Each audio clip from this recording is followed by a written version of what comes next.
Hello and welcome to the Microlite BackupEDGE video training series. The series is designed to help you understand and get the most out of BackupEDGE. This lesson introduces the terminology required for configuring Microlite BackupEDGE to store data using the Amazon Simple Storage Service, or S3. This terminology will be used throughout the other lessons, so it is important to watch this lesson first. Amazon Web Services is part of shopping giant Amazon.com. Their Simple Storage Service, or S3 division, sells online storage or cloud storage at some of the best rates in the industry. They have data centers all around the world. BackupEDGE, beginning with release 03.01.01, supports backup to and restore and bare metal disaster recovery from the S3 service using a resource type called S3CLOUD.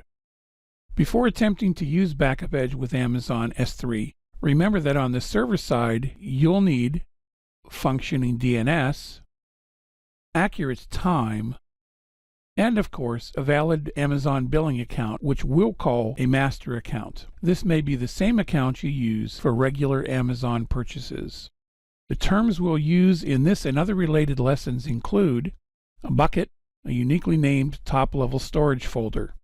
Only one bucket of a particular name may exist anywhere on Amazon. A region. This is the area of the world where Amazon storage servers near you are located. An endpoint. A unique internet address pointing to the region being used for storage. A user. This is a single entity within an Amazon master account.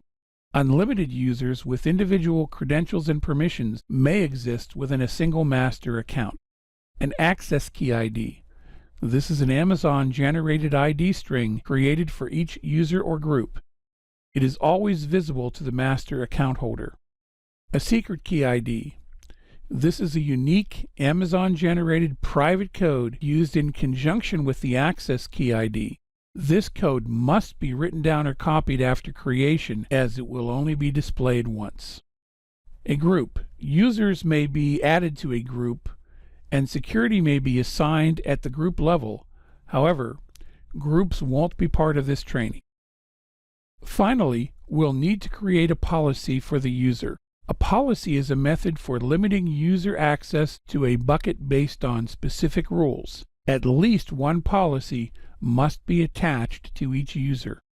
The default Amazon S3 full access policy allows access to all buckets from anyone who has the access key ID and secret key ID. Most people attach this policy. Custom policies may also be created which restrict access to specific buckets from specific IP addresses or other limiting factors. At the time this lesson was created, there were 14 Amazon S3 locations or regions around the world. You may choose to store your data in the country closest to you or at any of these locations around the world. For instance, if you're located in Germany and you want to keep your data entirely within your own country, you could do so by creating a bucket in the EU Frankfurt region and using the matching Amazon S3 endpoint.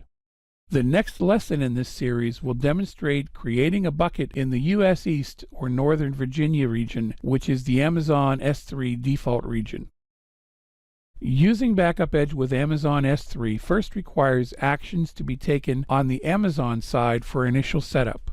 While logged into Amazon Web Services, the account holder creates a uniquely named bucket in a region located somewhere in the world, then creates a user. This generates an access key ID and a secret key ID for that user. Then creates a policy for the user, allowing access to any and all buckets created under the master account or restricting access for that user to, for instance, access to a single bucket or access only from a particular IP address. Then BackupEDGE may be configured through Edge menu.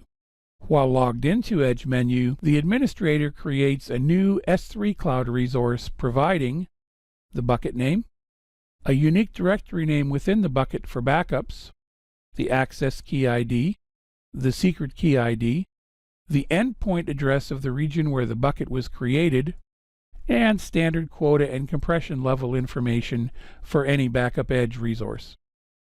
Thanks for watching this lesson. Please check our website at www.microlite.com or our YouTube channel for the next lesson in this series, creating and using an Amazon bucket in the US default region with BackupEDGE.